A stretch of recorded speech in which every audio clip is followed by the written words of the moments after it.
So, welcome to the PM Coaching Podcast. Today we have the head of Youth Academy at Coleraine, and he's a performance analysis as well. So, welcome on board, Gary Devenney.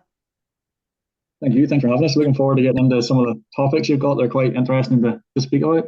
Yep, and so this is a sort of new podcast I created. So, each sort of guest, I'm going to start with some sort of question. It's going to be every guest will have some sort of different question. It could be any sport related, but today it's going to be probably of the who am I question. So it's here we go. I am still playing football. I have played with many great players such as Vincent Company, Philip Lamb, Matt Hummels, and Patrick Vieira. Who am I?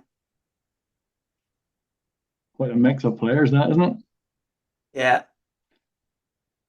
So you had Patrick Vieira, Vincent Company, Philip Lamb, Lamb, and Matt Hummels. And they're still playing. This player's still playing now. He's been around the block, like, so I know it's a brave age. Can I ask what league he's playing in? It's a foreign division, but he played for Blackburn as well. Played for Blackburn, and he's still playing. Yep, he was one of the great Premier League players, striker.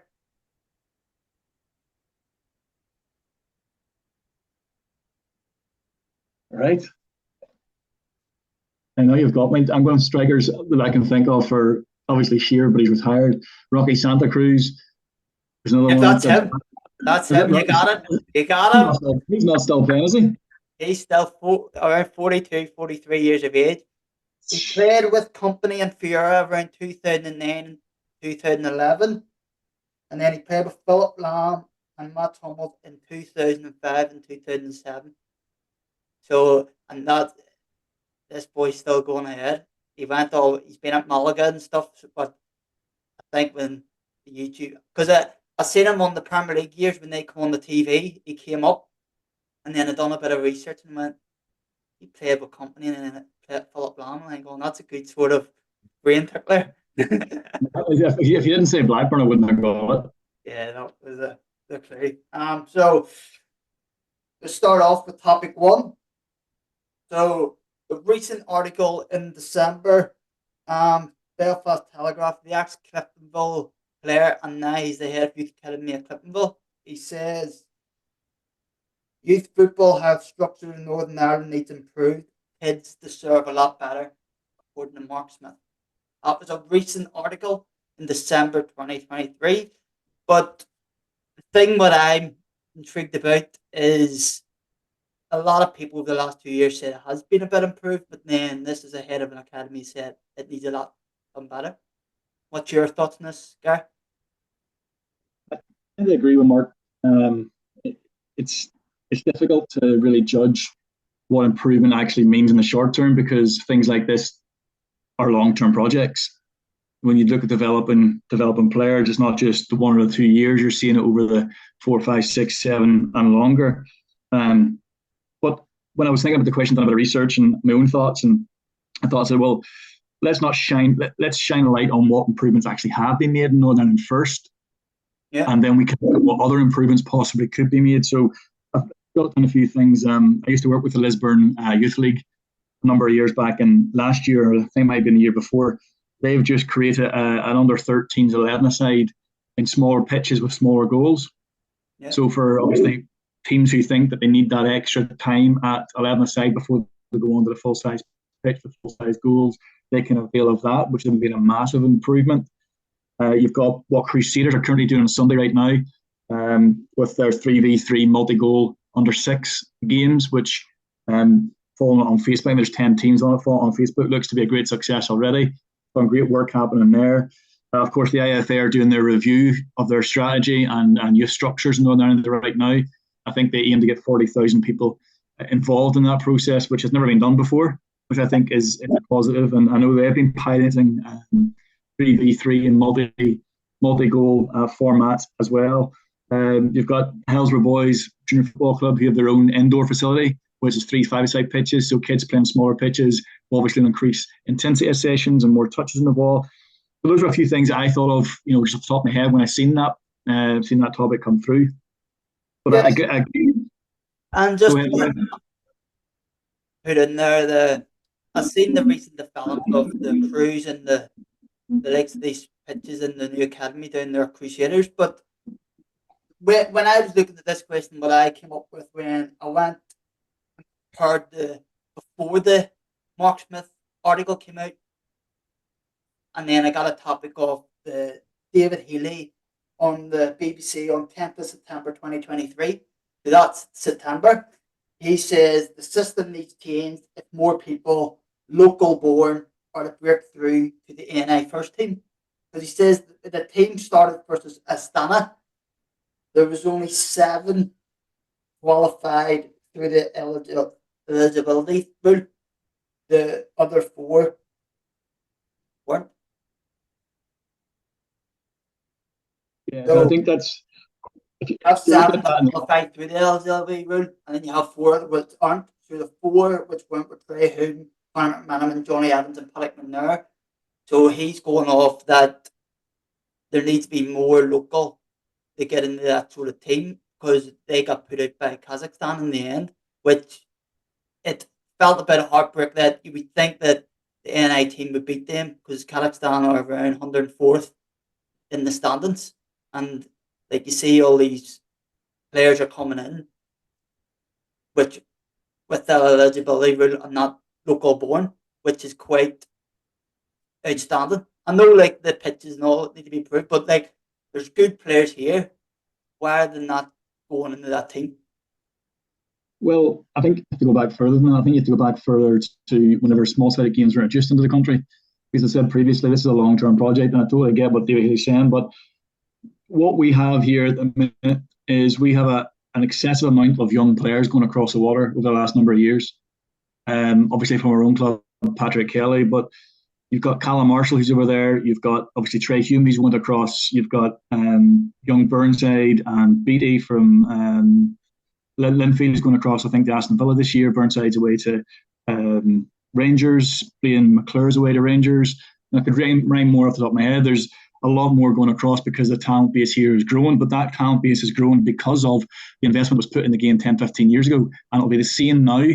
If you're looking at what improvements can be made, these improvements will be, the fruits of those labours will not be seen until 10, 15 years' time. So I think what David Healy's saying is right. But I also think even if you look at recent international squads for Northern Ireland, you'll start to see a lot more of that young talent coming through. Obviously, Callum Marshall made his debut and was very cruelly ruled out a debut goal. But it goes to show that there's a lot of great work going on behind the scenes at all those local clubs, and with the IFA's approach to, I think, football development changing a little bit and becoming a bit more modern. Because I think for a long time it was kind of kept in the dark ages and archaic at times, but the last 10 probably years it's now starting to catch up, and I think that's a great thing. But I think as an overall project, it really is something that started 10, 15 years ago, and we're still in the process of redeveloping, redefining it. And what I say when I say I agree with Mark is that there are a lot of things I think that we're not doing in the country that could possibly need to change if we're going to grow the game. I think one of the big things is the idea of the word academy being branded about. I think there's a lot of misconception around that word. Every Irish League club apparently has an academy, but they're using the word academy based upon the perception of what an academy is in England. And obviously you've got your EPPs and you've got how academies are structured in categories 1, 2 and 3, etc., and how they're regulated in England as a process by which you go through, and then you have a category. Here in Northern Ireland, we don't have any of that. So you and I could go tomorrow with a bag of balls down some pitch in Northern Ireland and create our own football club and call it an academy. Yeah. And the realism is that people don't understand the kind of truck and the weight the word academy holds in perceptions in the minds of parents if they're looking to move clubs. If you're going from a boys' club to an academy, the academy sounds to be better because of the weight that's put behind that word. So for me, there needs to be a lot more governance behind that. What is an academy? What structures do we need? Who do we need in place? What qualifications do we need those people to have? What experiences do we need them to have? And I think by streamlining that and having a governance procedure in place, when you drive up standards in clubs, will drive up standards in coaches, which then will eventually drive up standards in players, and then eventually the longer term project will be revealed. So as much as there's some great stuff going on, as I said previously, I still think that is a big part of it. Yeah, and do you think this is a more longer problem still? Because I know all that money's getting invested recent years, and it's still at some sort of problem. Do you think there is still it's still another 10 years? I For think the it's I don't think you can put. I don't think you put time limits. It's a continual process. One thing will work, one thing won't work, and it's trying to figure out what's not working to make it better. So, you look at what England done with their England DNA say more than a few years ago now, and you look at the success they've had at young age groups, winning World Cups under 20s. I think it might have been possibly under 18s or 19s. Phil Foden won it as well. I think he won the underage World Cup. So they've won a number of those. We went quite far in the Euros recently at underages, and that has been a change. I think Sir Trevor Brooken was at the part of that. It was a main part of that whole restructure. But that all happened 10, 15, maybe even more years ago. And there'll be things that they've done that didn't work that need change. So it'll be the exact same here. There'll be things that we're doing right now that we look at ourselves and say, that's not working, this needs to improve. And I think governance is a big, big part of that. Yeah, and the sort of seeing the academies, do you think there is much more work need to be done around the coaching side, as well as whereas Dave Healy's going about improvements in the sort of structure? Because there's there needs to be better sort of coaches in there. There's some coaches in there which their knowledge isn't gainable. You get what I mean? Yeah, I think that you have to be kind of careful when you walk that rope in Northern Ireland, that tightrope in Northern Ireland, because a lot of the majority, 90%, I would imagine, maybe more, 95% of those who work in youth football are all volunteers. So we have to be very careful with what our expectations of volunteers are. And until we get a financial investment in clubs and in the structures as a whole, when we can start paying people significant money, salaries for the qualifications experience that they have, then we can't really be starting to beat them. However, I do, and it goes into a deeper context for me. I'm a massive advocate of understanding what the coaching process is, what it involves. And I don't think enough of that happens in Northern Ireland, maybe even outside Northern Ireland as well. But I think we have a misconception, a misunderstanding of what coaching is. And because it's been allowed to perpetrate for so many years, you get the picture of the disciplinarian in the sideline screaming instructions to 12-year-olds. That is what people believe coaching is, because that's how people get brought up. That's how they've been conditioned to see coaching. And that couldn't be further from the truth. That is not coaching.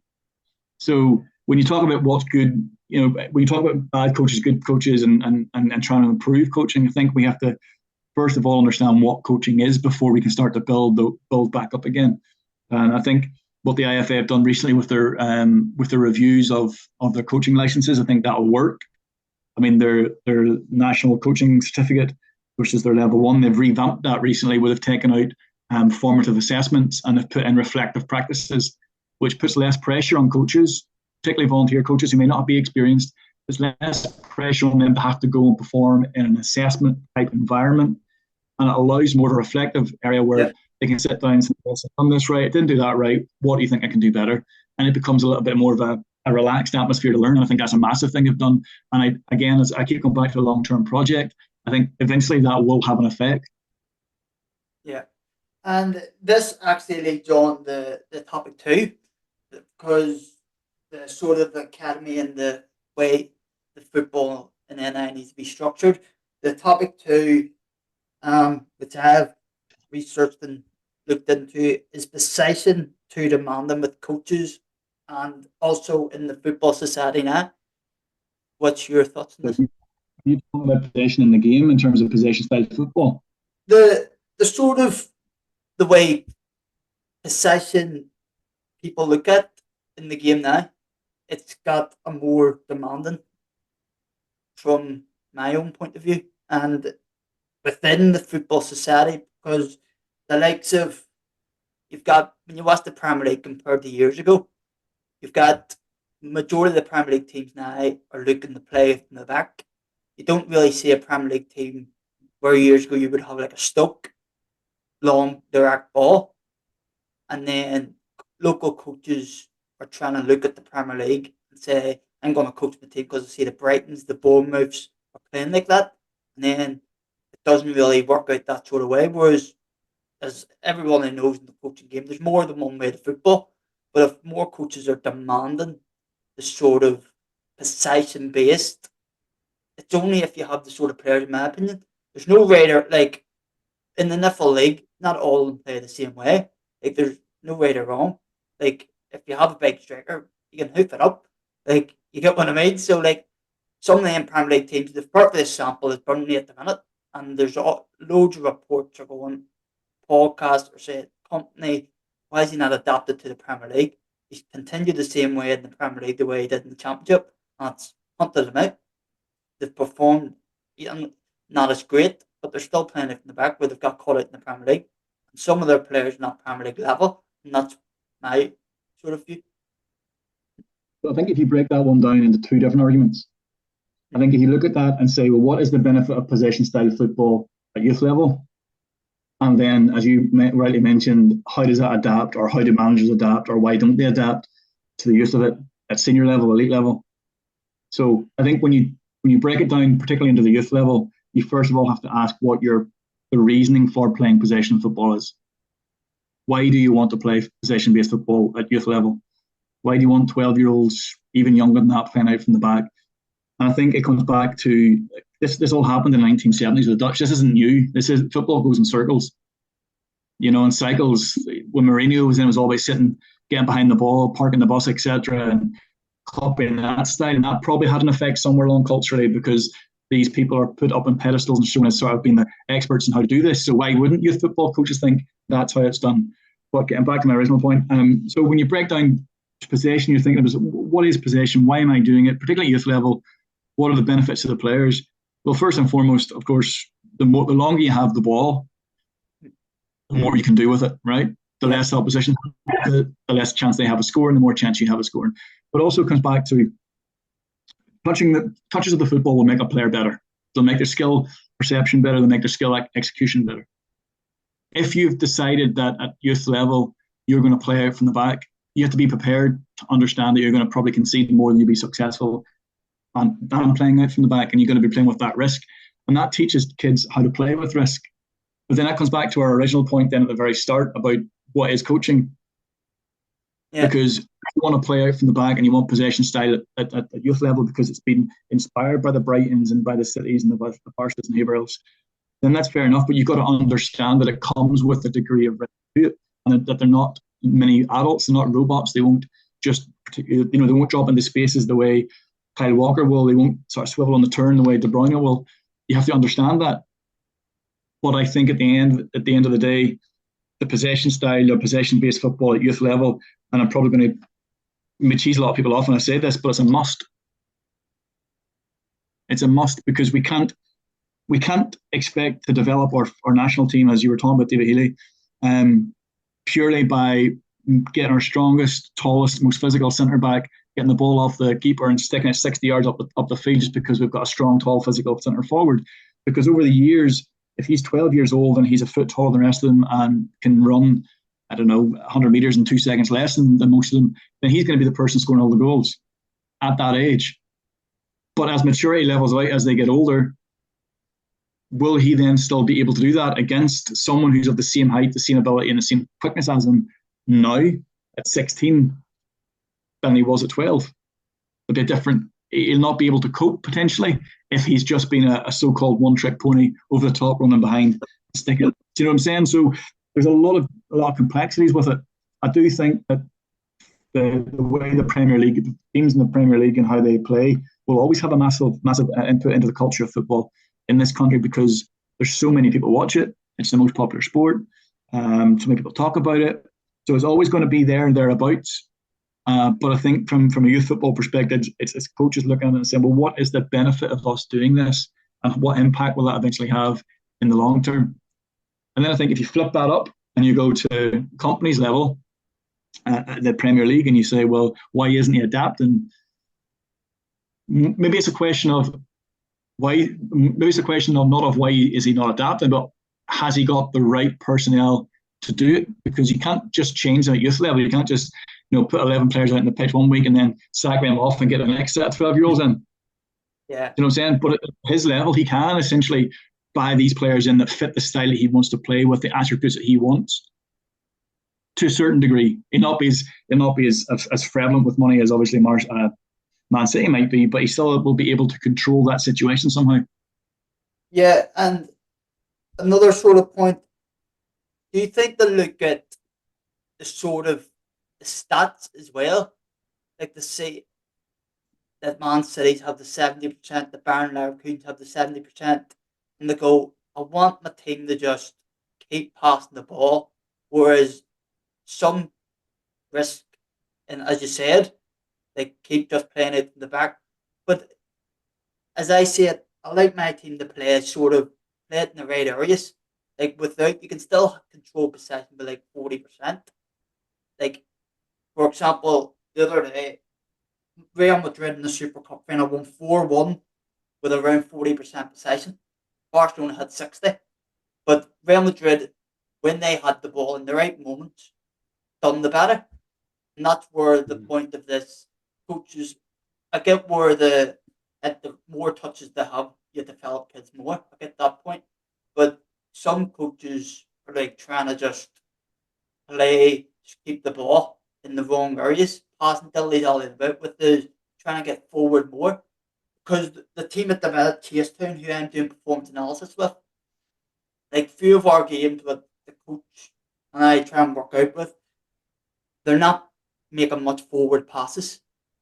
So there was like 200 passes back, and there was only like 100 passes forward, and then there was a good 95 in the middle. So more passes were like in the defensive third, back to the keeper, these triangles.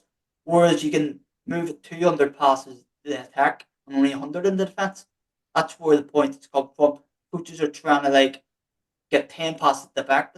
That takes years and years, whereas you can develop them in the half space, get the ball forward. We threw ball in channels. There's nothing wrong with that, but coaches think there is a thing. Coaches think there, because you don't really see much down the channels, much wingers nowadays in football, one on ones. It's all these triangles, which right or wrong, but they need to have that technical ability, as you said. Well, it's a possession with purpose. That's exactly what it is. You know, Yep. if you know what you're doing with the ball, if you know what you're doing with the ball, you can have that 40% as long as it's effective. So I think that, you know, again, that's a tricky one, because particularly at youth level, because I think when you talk about possession, when you break possession down, what it is, it's not just passing a ball. That is one method of keeping possession. There are many others, which obviously include movement, which include connections and combinations between players, positionally where they're at, perception awareness of the individual on the ball, perception awareness of position, the individual off the ball, and how they manipulate space to try and get into position to receive it, the type of touch that you take, your body position. That is all encapsulated within possession. So if you just think about the tippy-tappy stuff, the tiki-taka that Barca used to play, when that, what people seen back then was the 15, 16, 17 5-yard passes that Iniesta, Messi and Xavi would play together before they play forward, and think, geez, that looks class. But they've done that for a purpose. You know, there might have been a weakness in the opposition that they'd seen on the left-hand side of midfield, where they realised they got to draw that midfield across to that area and then hit in the weak side. But to do that, they had to play those 3 or 4 5-yard passes. I've seen a fascinating bit of analysis recently about Brighton, and why it talked about Brighton having possession so narrowly fixated in the middle of the pitch.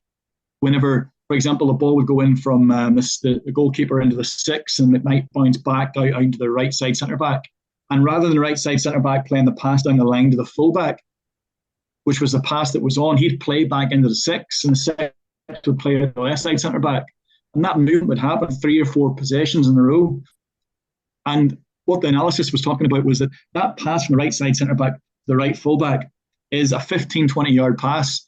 Believe it or not, that has more risk involved in it. Because if the winger then steps in and receives that ball, the 2 centre backs have been split, and they're split obviously in possession purpose.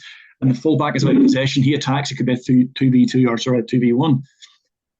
However, if they play centrally and they play those 3 or 4 or 5 passes centrally first, then it allows Brighton to get more of a compact shape whilst in possession. But what it also does is it draws in the opposition to those central areas, and then the next pass is punched through directly into the striker's feet, and then Brighton are out down the side of Matoma or somebody. So quite an interesting one, just based upon what you're talking about. Yeah, and that actually links on with the sort of. Do you think that's why coaches are more demanding with the shouting and because they expect their sort of team to play that sort of way when some of their players aren't really at that level, where they can still be more relaxed off. The only way kids learn is to practice without that shouting in the background.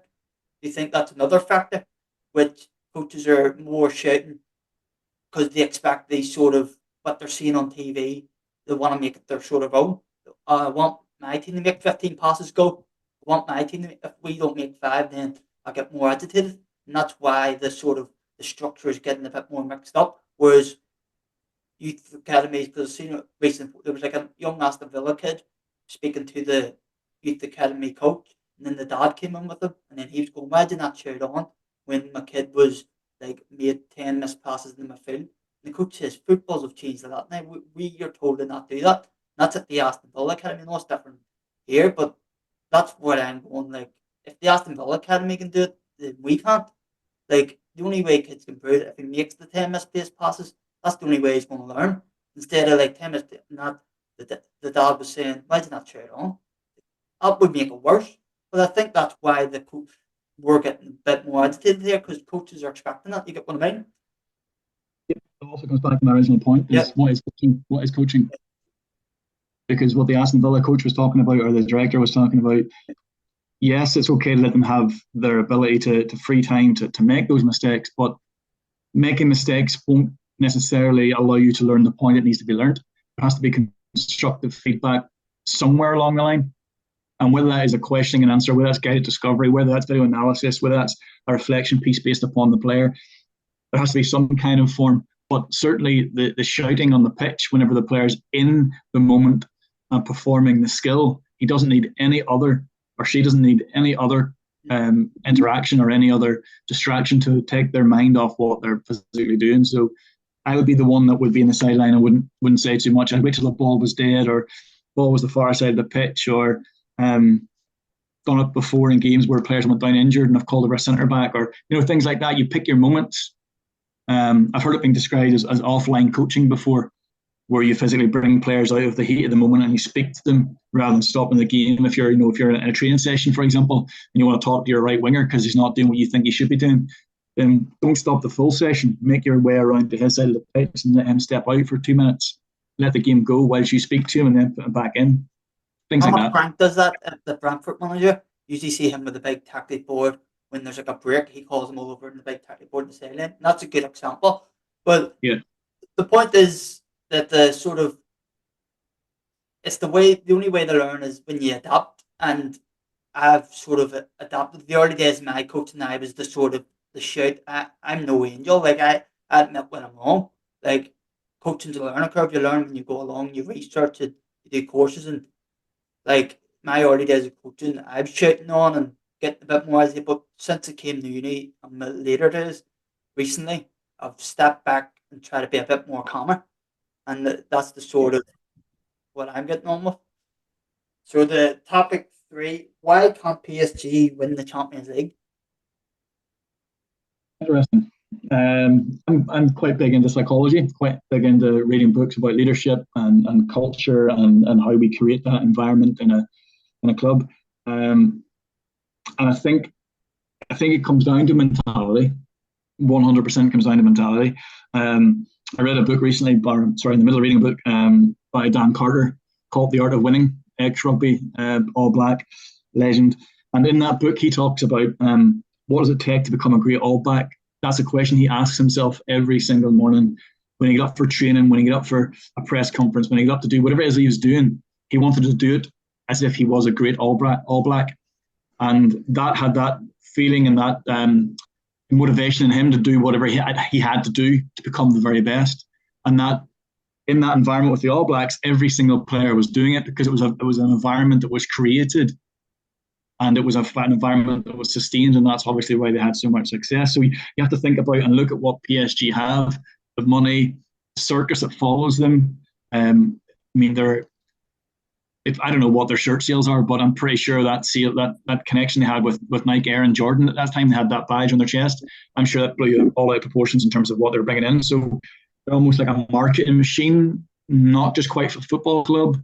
So where do they sit? Are they a marketer for Nike? Are they actually a football club who have the aspirations to win the Champions League? So I think there's a lot of element of mentality and the culture that's built in the football club. Yeah, and the big thing what I looked up on it was quite astonishing when I looked on in 2013 when the owner came in. He said within 5 years, I'm looking to win the Champions League. We must do whatever I can to win this Champions League. Now 2024, no Champions League, which that 5 years was quite out the window. And another one, the last 7 seasons, they've only got past the knockout stages twice. And it was 2019, the final, they got beat by Bayern. And then the 2020, Man City put them into semis. The rest were knockout stages they only got to, which was quite crazy. Like, you would think that there would be more semis compared to like their transfer fee, 1 billion. They calculated up. Like they've had like Zlatan, Cavani, Messi, Neymar, Mbappe, and no Champions League, which is crazy. And another point is, I always say like the proof's in the pudding. Like they've had their chances recently. Like if you go way back in the 2016-17, they were 4-0 up first leg versus Barcelona. Like if you're 4-0 up in the first leg, you should be in the next round. You God knows what could have happened. And then Manchester United, they were 2-0 the first leg, and then they got beat 3-1 second leg. So they were 2-0 up. Usually when you're 2-0 first leg, you should win. And the likes of the Barca, you're 4-0 up.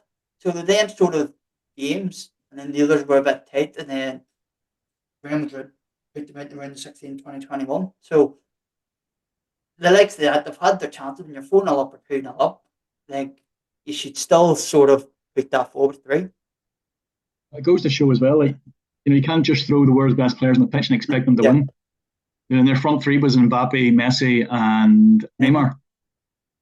I'm not saying they were the best three in the world at that stage, but they were definitely very much up there. But I also think that it comes back to, like, if you look at the league they're playing in, it's been heavily criticised as a farmers' league, hasn't it? Media have said that for a lot of years. I've seen they've won 9 titles in the last 7 years, which that shows, as you said, the farmers sort of league. If they're winning 9 in the last 11, that's. So the question then becomes about competition and how do big players get themselves up for challenges consistently? Not consistently, but every 2 weeks when they're playing in the Champions League. If you look at, I'll use the Premier League. If you look at City and United and Liverpool and Arsenal and even Newcastle to an extent, they're playing very tough, physically demanding games week in, week out. No matter who they're playing in that league, they're playing them. Spain now, things have changed recently. There's been a few more breaking in with the likes of Atletico doing a lot better and Girona, of course, as well. So, but I still think that if you merge what I was talking about in terms of mentality and who's driving it, you look at what the owner does. The manager has absolutely no say into who's brought into the football club. It's get the big names in, sell the shirts, make the money. By the way, we want to win a Champions League, so you've got to deal with that. You look at what Carlo Ancelotti has done at Madrid recently. Zidane, 4 Champions League titles at Real Madrid. Seems to me that PSG have been trying to follow the Galactico model by bringing in the very best. Yeah. But you have to say the difference. Right. I think you'd have to say the difference between both of those two clubs is the history for a start. There's a lot more of a foundation built upon the history of Real Madrid than what there is for PSG in terms of that winning mentality in Europe. And I think what Perez does at Madrid is, yes, he does go pretty much handpicking the very best around the world and pays whatever he wants for them. And as you read Ancelotti's book, Ancelotti tells you that you have to deal with the hands you're dealt at Madrid, basically, and make it work. So you've got all of those contexts and aspects in it. So I think it's a really mix of mentality, lack of challenge, and a lack of direction or leadership off the pitch. I think it would be the league competition and then going into the competitive, the Champions League 2 legs. That would be one of the big reasons. But the big one for me is the locker room vibes. when one or two players start nibbling around, you see it Manchester United with the Pogba sort of his sort of ego that disrupted the United's change room. There was history of the Zlatan big ego at PSG. He caused a bit of disruption, and then you had the Mbappe. He was a bit. He came out with a big contract that apparently he wanted to run the whole club like that. Like imagine I know you're getting the big wage, but if you're coming out and say you want these, I want control of the transfers, I want to control this, and then Neymar got nipped in, he wanted to be the biggest player. So in my opinion, it would be more of the locker room in football now. If one player switches off, like Man City, every player's on the ball. Like have to make sure when there is this sort of ego, he gets them out. They're like what happened to João Cancelo. He just said, "You want to leave, leave." With PSG, like they're trying that around. He's selling shirts, we'll try and keep him. And that's why. So only two more questions to go. We're near there. Um, so now we're on the topic 4: the positives and negatives of individual tactics within the football game. Now, what's your sort of views on the individual tactics? They've always been part of the game, right? And I think with the amount of videos you get on TikTok, on YouTube, Twitter now as well, they've been highlighted more, so more people are aware of them, more coaches are aware of them. So in a very basic stance, an individual tactic is a winger taking on a fullback in a 1v1. In a very sort of foundational stance, that would be what it is. Of course, Matoma from Brighton is the big one, who there's a lot said about the theses that he done while I think he was 19 or so back in Japan, or wherever he's from. Talked about his research and how players beat other defenders in 1v1 situations and what they look at and how they try and maneuver their body, etc. I think his number of research and his thesis, and basically he said that players they look ahead, they don't actually look directly at the individual, they're looking around the defender. So the winger on the ball, for example, when they're taking the player on 1v1, isn't specifically focused on the player in front. They're looking at different areas of the body, different areas around the player, and they also touch the ball without looking. So it's kind of like a repetitive motion to them. It's been ingrained in them. So that's successful dribblers, that is, those who beat defenders on 1v1. So it's always been there. It's just been a bit more of a focus now. And I think without even knowing it, if you're coaching a 4-4-2, I don't know, if you're coaching a low block on a 4-4-2, somewhere along the line you're going to have to talk about the movements of individual strikers and who presses where and what's the trigger for their movement. That can be classed an individual tactic as well. So I think we break down these things now and then in football, and we try and reinvent the wheel when they've always been there. Yeah, and that's the big thing. What I love about sort of the analysis getting into it at such a young age compared to like some people who hit until like their 30s and 40s. But I'm just you watch football in sort of a different way compared to when I first started coaching. When I first started getting the coaching, when I was like 17, 18, I was going, "Oh, this five at the back, 4-4-2," and like you don't understand when you get in the analysis that formations are really nothing at the end of the day because 4-4-2 in the space of 2 minutes can change into 4-2-3-1 or can 3-5-2. And the big thing what I looked at, and Arteta came out when he played Man City at the 1st of September, he said we used 43 different formations, first of them. And the the pundits and the commentators and the people, reporters were going, wow, 43 different formations. Like, whereas, like, it gets you to sort of say that there's more to football than just 4-4-2 or 4-3-3. And like, people are going Pep Guardiola at 2-3-5, but it's always been there because the Hungaries first came up in the 1920s, 2-3-5.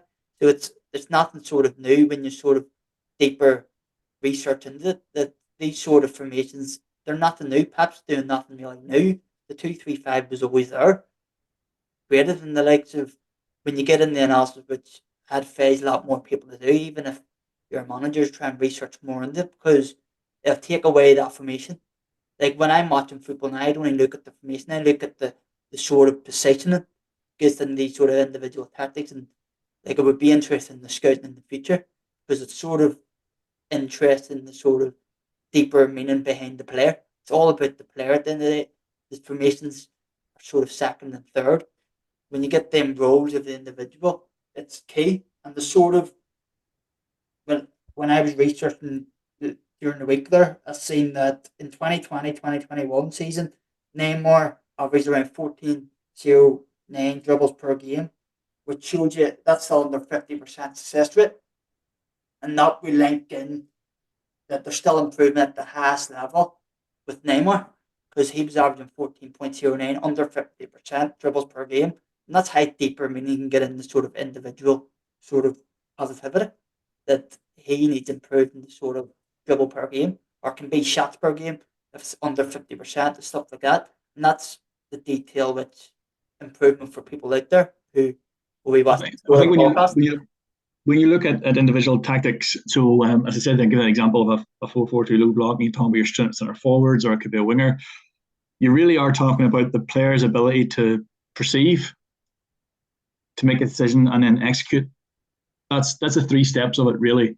Is it, if you're in a position, if you could talk about Minotoma, if he's in position on the left-hand side where he's attacking a fullback, first of all, he has to perceive, understand where he's at, what he's doing, the position of the player in front of him, how far he is away from the touchline, for example.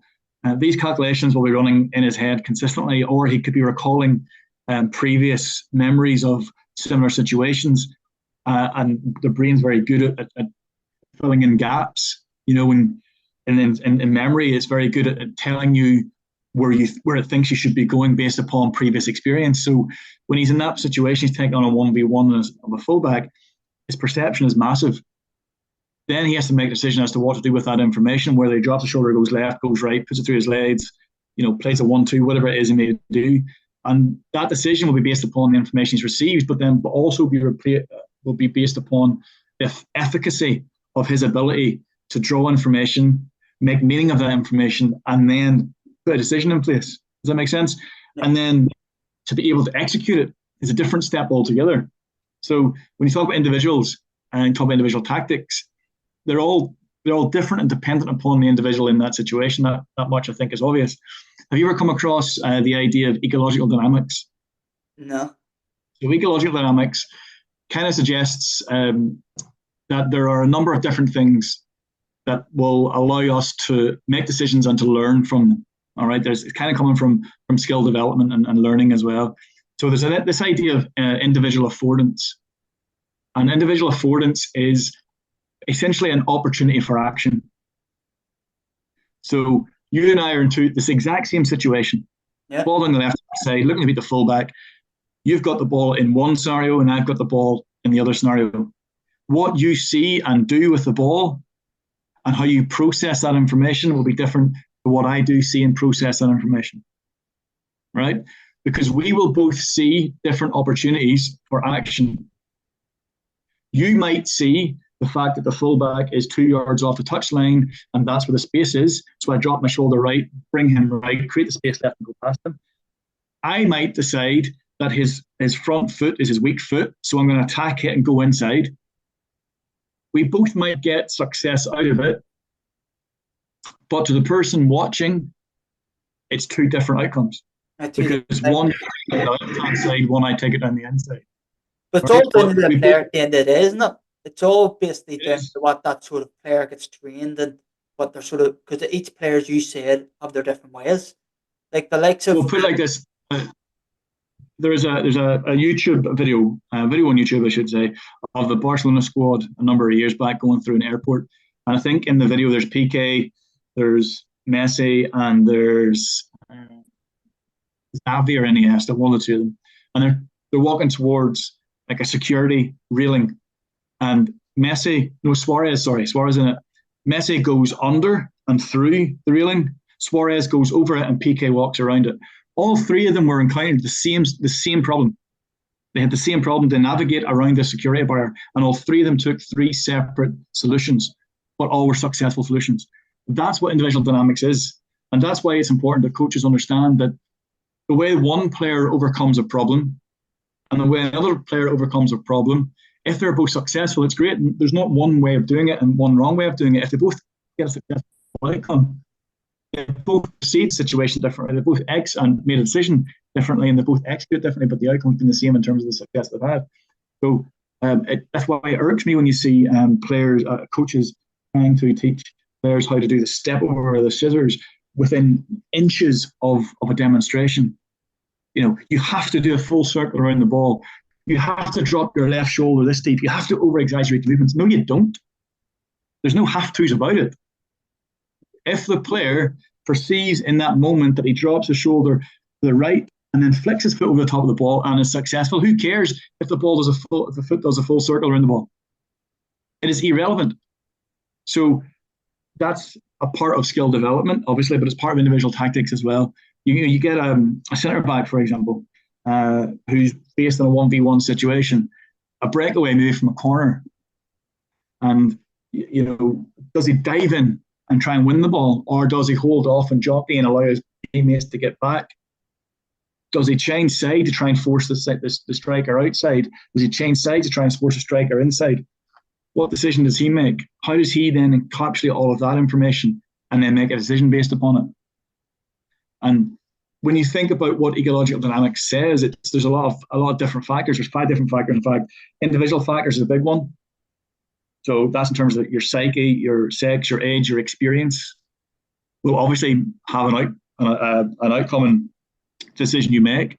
If you're 6'5" and you've got a long leg reach, and the striker's dribbling at you and takes a touch that goes beyond them, maybe by a yard, you'll not think about this whenever you're making the decision, but it will play into your thinking that you have a longer reach via your leg than what he might, and therefore you might look to nick the ball away. However, if I'm a 5'6" centre half and my legs aren't as long as your legs, you see I'm getting at?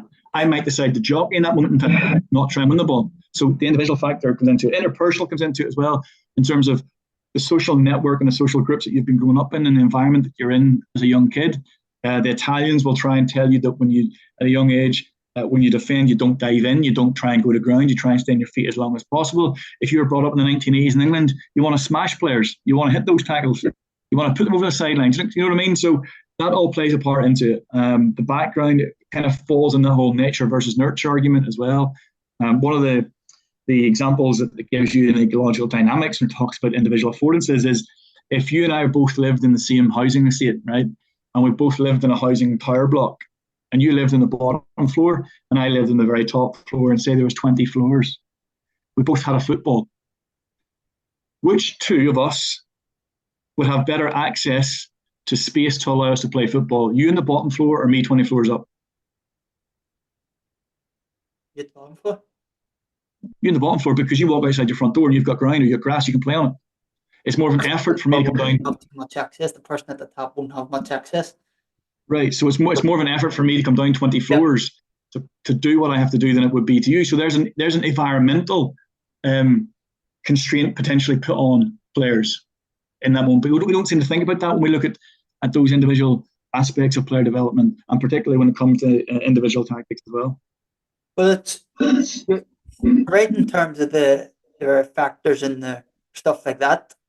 I agree 100%, because if a player's great at like taking the player on down the line for about 5-6 years all through his youth, and then somehow when he turns 17, the coach just goes, "I don't want you to go down the line." It'll be hard for him to sort of adapt if in his mind he's always been good at this sort of 1v1 taking them down the line. And I think that's what there was a few points before in the topic before, in terms of there's not much wingers. And that's probably one of the points, because their factors are changing. You get what I mean? Oh, 100%. There is that to it. But again, it comes back to, you have to allow them to experiment. You have to allow them to try and figure out what's going on with what their interests are and how they perceive the game and how they see it. Question's a big thing. Yeah, question's a big thing with that. But if you strip it back, if you're a coach and you're playing 3-5-2 and you're going to go high press, really, really highly aggressive, and you want your left side centre forward to show inside, so your right side centre half can come along, block off the passing option, win the ball, and we can attack from there. If that's what you want to do, that's your overall tactic. Somewhere inside that, you have to have a smaller sub-principle, right? So you have to be able to teach the technical detail of the tactical outcome.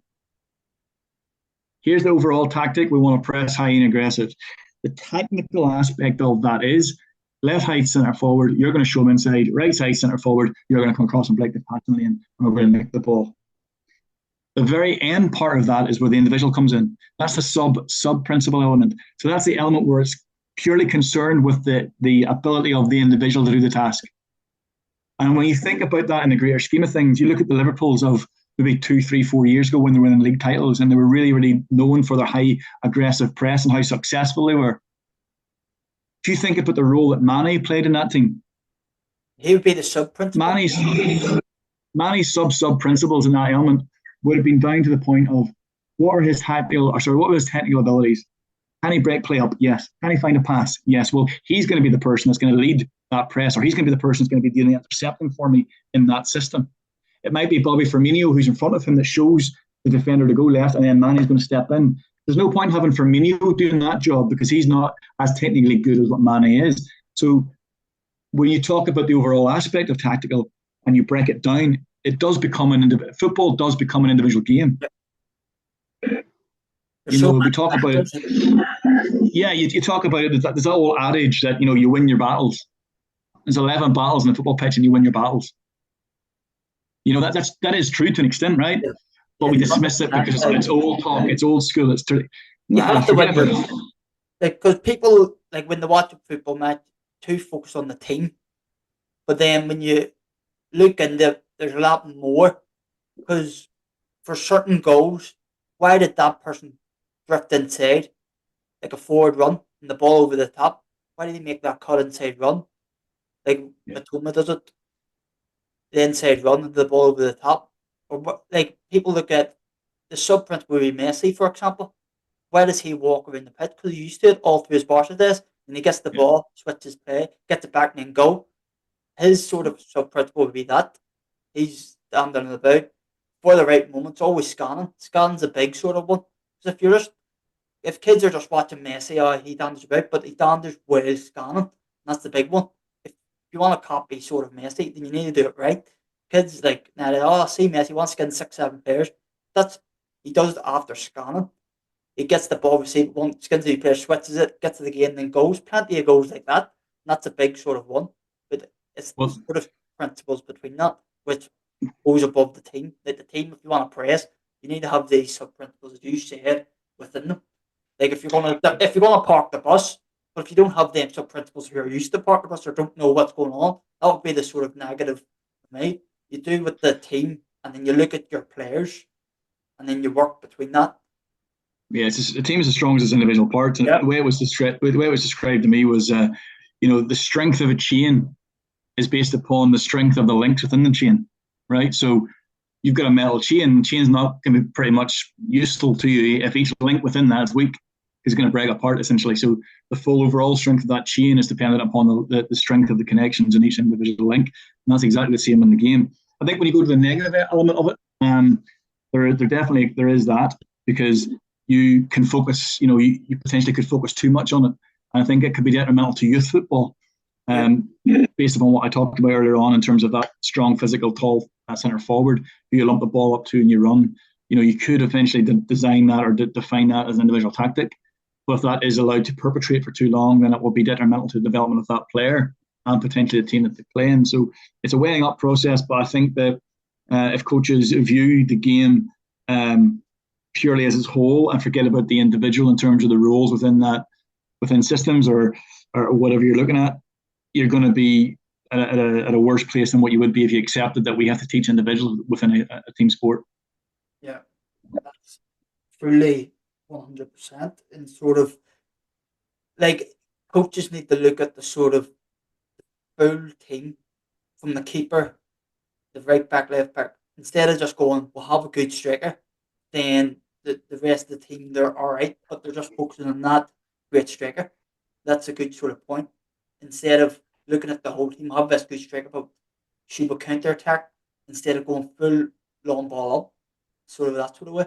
But it's a good sort of point, and both points are sort of valuable. But hopefully, when the people watch this podcast, they sort of look at the team, and that sort of negative. You could point too much in that individual instead of shorten it down, the short tactics, what I call that small sort of detail, and then build it from there instead of like, I want you to do this, you come inside and then giving them too many information or her, and then they go onto the pitch and there's like 50 instructions instead of giving them one instruction, and then next week, the next Saturday after, giving them a different sort of one. So they're learning two different sort of things in 2 weeks. That's how I think of it. Instead of some coaches are filling kids with too much information, and that's probably goes back to the first point in sort of the If I knew structure. this was going to in video form, I'd done my hair. Yeah, and there was a great point that I read up on that sometimes another narrative could be that you could be feeding the centre back too much knowledge in defence, so the defensive sort of side, but then when your team's attacking, they don't know what to sort of do in transition. So when you're with the ball, you're not feeding the player what they should do when you have the ball. You're too focused on when you're defending. That could be sort of the negative. Yeah, I agree with that. I definitely agree with that. And that also is an issue in the wider context of coaching, because if you've got an attacking topic that you want to coach, for example, a lot of people forget the fact that in order to coach an attacking topic, you need some form of defensive shape or something, your relationship to it, and you have to be able to coach both, I guess, obviously with the focus on the attacking, but you still have to have some form of construction, or some form of intention behind the defensive team in order to get the attacking principle out. Yeah, and then that's probably a very good point. And sort of you need to try and figure. That's one of the tough bits about coaching. To try and work with both worlds, and that's one of the tough areas. To try and come up with a session what works best for the full 16 odd players if you have probably more. And that's just a good sort of point that you should try and develop them defenders as well as attackers in similar drills, which builds both of them in both ways. And so that leads us on to the last sort of topic, and the Euros 2024 coming up in the summer. What's your sort of predictions? Well, first and foremost, international football is not something that I would have much of a liking to, except for when big tournaments coming around. Yeah. I can't really seem to get into it for some reason, but it's nothing to do with Euros and World Cup. That's mostly what I. Yeah, it's the big ones, ones. But I think that's probably most of us. But it was an interesting one to research when you put that through, because you think about Germany, you think about it being a powerhouse of world football for a considerable amount of time, in terms of the talented players that's been bringing through and put on the world stage, as well as the success they've had in World Cups and Euros in the past. And most was it 2014 was the most recent one. So, like, what really is going wrong? I know there's something wrong at the World Cup. That sort of big point with the sort of production with the Euros, but after their horror World Cup, how will they sort of react and what sort of went wrong? And that's what over the years what I'm trying to still nibble at, and it was a shocking sort of getting beat 4-1 by Japan. Like you wouldn't have thought about that like 5-6 years ago. You wouldn't have thought a Germany powerhouse, as you said, to get beat by Japan. But the question is, will they react? And we'll see in the summer. Well, their sport. I've done a bit of research, and Germany's sporting director, Rudi Völler, ex-player, he had a comment on what he felt was the reasoning behind such a decline in performances. And he said, of course, they need to have good footballers, but it's also about mentality and a desire to give your absolute best and win tackles. So he's kind of questioning the mental attitude, the commitment, the motivation of German players, which in recent years, which I think is quite interesting, considering what you would think about when you think about a German player, right? You think about that sort of hardened, aggressive, tough, aggressive, up for anything, stick his head anywhere type player. Germany very rarely produce those creative talents, do they? In terms of the ones who'll take on 3 or 4 players and stick one top bag from 40 yards out. They're more, they're more that routine, that kind of process driven, that consistently very, very good at what they do. So it's quite interesting that. And then you dig a little bit deeper, and in 2000, after a bit of a dismal early 90s or late 90s, I think they kind of jigged their youth development system. and they put down their 2014 World Cup win to that process because they completely ripped it up, and went again. And they reckon that whole process then was the reason why they produced the players they produced for the 2014 World Cup. A bit like what England are going through right now in terms of the process of players coming through from their restructure and their talent development.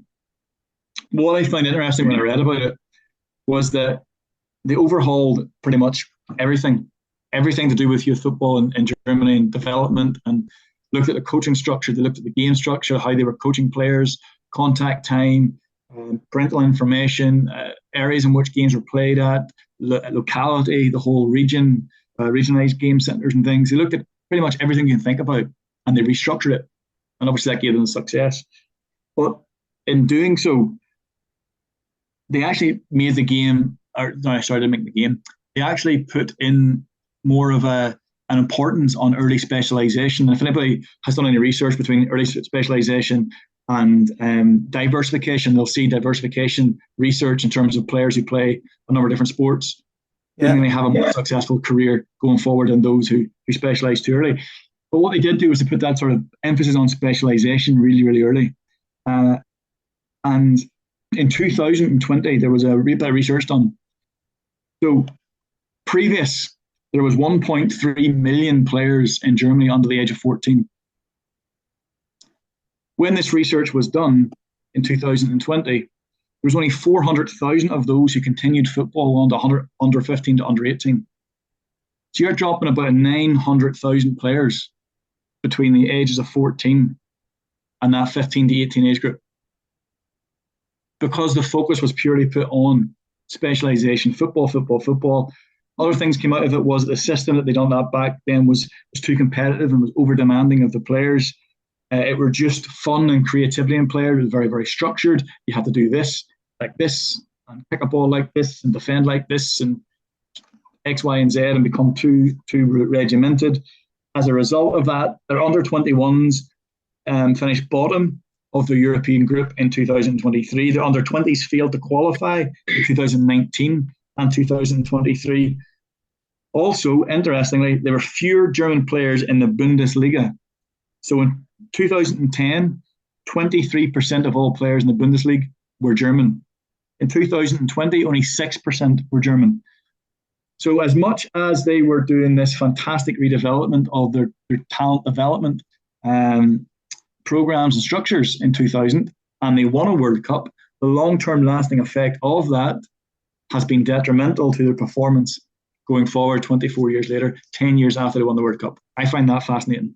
Yeah, great sort of point, because when I've watched the sort of German team, especially at that World Cup and their friendlies leading up to it, there wasn't that sort of player compared to like a France or that Argentina leading up to that World Cup. The horror show, like they didn't have like a Messi, and then France had the Mbappe, the Brazil had the Neymar and stuff. Whereas that German team, there was none of that sort of player. The forward line's quite similar, but none really like that world class compared to the Brazil, the France, or even the England with Harry Kane. Stuff like that Germany were missing. Whereas years ago they had the Miroslav Klose, stuff like that, the Beckenbauer. They always had that one world class sort of player, and their midfield looked more like ball winning. It wasn't that sort of playmaker. Even Belgium had a playmaker, De Bruyne, and Argentina with Messi. Whereas that Germany team, there were so many factors. I thought there's no real world class player, but the shocking compared to that youth development coming through and the decline and stuff, you would still think there would still be that world class sort of player, either a playmaker or a striker. They're still great midfielders and the sort of German midfielders, but none really stand out that we think they're world class as years ago they had. And that's what I sort of thought. And then when I was reading up on it, there was a period going through that they had 21 matches and they had 17 different pairs of fullbacks and defenders, which I thought if you're constantly changing, then it's not going to work. And I don't think most teams keep changing the back line. And then after the World Cup failure, it came out that the defensive horror show was probably because of that. not even the world class player, but the defensive errors. You're constantly changing, and then late on, you don't even have someone to get the goals up there because Kai Havertz at the minute, he's not really world class. I don't know the amount of money teams seeing him because personally, I wouldn't have spent that much money on Chelsea. I know he's at the Arsenal now, but I wouldn't have spent that much money because he's not that sort of like the Harry Kane and Mbappe stuff like that. Even Lewandowski, the sort of Poland, they had Lewandowski, and that's shocking sort of one. No, there's just so much going into it, isn't there? You think also I think I seen a stat that Hans Flick has been the only German international manager sacked. The rest have either walked away or stepped down. So, yeah, interesting. There's a lot going on. A lot to it. Yeah, it's an interesting one because if you look as your point and mine to the point when you link them both together, there is more to it. Like even you say back to the 2000s, but it's shocking that it's sort of that sort of factors crawled up. Because when you World Cup prepared, everyone's going, "Oh, the Germans." You can't really write them off. It's always been that sort of era, and I'm pretty sure people like there would have stuck a lot of money on them before the tournament because you rule out the Germans. So they're always going into that point when the sort of the prediction. They're still, when I looked at their third favourite for the Euros. England's first. Well, France is second. Germany third, and fourth is Spain. So the four favourites are England first, France second, Germany third, and Spain fourth. Which after that horror World Cup, it's still people are still you can't write them off as I said though. Yeah, they're still going to be thereabouts. They're still going to be tough to beat. They'll still they've got again. It goes back to what I talked about in terms of their legacy and everything else being built up. They've got that in there behind them as well, and they've so many talented. I'm sure so many talented individuals, of course, in the team, but so much history behind it. I'm sure that the coaching staff can bring in former players to try and sort of galvanise things and behind the scenes and try and push them forward a little bit. But I don't know if it's a bit the same as Northern Ireland. I don't know how many of them are mixed nationality. I don't know if a few of them have. How about that eligibility? Yeah, I don't know. I heard that Sammy Khedira was quite something about him for a while in 2014, whether or not he was born or what was going on there in many ways. But anyway, there might be something like that in the background. You just don't know. Yeah, there's a lot of sort of factors that will be interesting, and like from my view, I would have the France favourites because they won the World Cup in 2018, and still I think as we were discussing earlier about the individual tactics, I think from keeper to striker it would be a sort of heavy favourite, and I think it's between them and England for me. I think England is we discussed they're getting a lot better, and I think they'd be hard to beat as well. But I just think France might have that edge, but Germany probably be down fifth or sixth on my list. But I think France. As people say that the sort of you can't rule them out, but I agree the sort of way. But in my view, we'd have France and then England and Spain. Yeah, I would say France would be there or thereabouts. England, you have to think that their last appearance was probably the closest that they've been, obviously, in a long time. But I just think France just look that little bit stronger now than what they were previously, and a bit more difficult to beat if they were to come across each other in the final. And I still think Spain, you cannot write off them. And I mean, some of the players they have technically are sensational. Yeah, I love watching Patrick. Yeah, Belgium again will be a threat. They carry a big threat with the quality of players they have. But then I think this one will be looking at it, I think, in terms of individuals within teams, but also collectively as units. It'll be one of the most interesting Euros I think we'll have in a long time, just because I think I think mainly because there's a few individuals in there who are coming towards their peak. Yeah. You look at the football De Bruyne is playing right now. Well, before he was injured, sorry. He was absolutely sensational before he was injured, and now obviously he's come back and a really good return. And he's only going to get better to be carried. And that might be a benefit maybe in some ways. The fact he's had such a long time off and he's got now the period of time between now and the end of the season to try and get himself back up to fitness and give himself that run into the two Euros. Yeah, I love Phil Foden. I go through Man City team, but I love Phil Foden. I think he's one of my favourites. I don't think he's talked about enough. No. And obviously you've got Portugal with Ronaldo will still be kicking about, I'm sure. Fernandez will be in there. But yeah, I just think it's going to be a really interesting one. I like the look of the talent that's going to be involved. Yeah, and do you think there should be more spotlight on Belgium? They have the spotlight. They're not really talked about enough. Like usually when it comes to sort of Euros, like it's all talked about the Germans, the Spains, the Portugals, the Englands, whereas Belgium just seems about just in the middle. Whereas I think they had that, didn't they? It was around 2018 or so, wasn't it? They had that. They were first or second in the world rankings, or and I think they had that little sort of glory period where people were talking about them as potential winners. And I thought, listen, as I said before, I still think they're up there, but whether or not they can go and do it, I'm not too sure. Yeah, and the big thing, sort of a prediction. Who do you think will be the biggest upset in the Euros? Upset. Listen, Scotland. Look what they've done in the qualifiers. Yeah, that's a sort of. I just think that they're not going to go all the way, of course, but I think they've just got something in them. Every time McTominay puts on that Scottish top, he just seems to grow in stature and become a 3 or 4 time better player. It's like it takes a shot or something before he goes on the pitch, and he becomes from McTominay, he turns into Messi. Like it's crazy. Yeah. But I just I genuinely do like the Scottish side. I want to see them against the Czech Republic in the 2020 Euros at Hampden. The one was delayed for COVID. I went over to watch that, and I liked the way they played. Billy Gilmour played that day, and I thought he was absolutely outstanding. I thought he was exceptional. So, yeah, that's what I would say.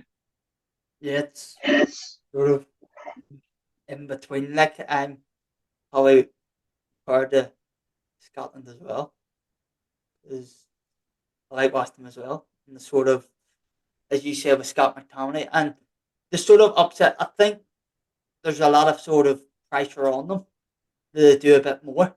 They're always getting sort of that close, but I think this sort of Euros, they'll try and at least get out of the sort of group and hopefully progress probably from there. And I think the sort of spotlight, Billy Gilmour, he's one of the few players which should be talked more. Yeah, 100%. Yeah, and that's us.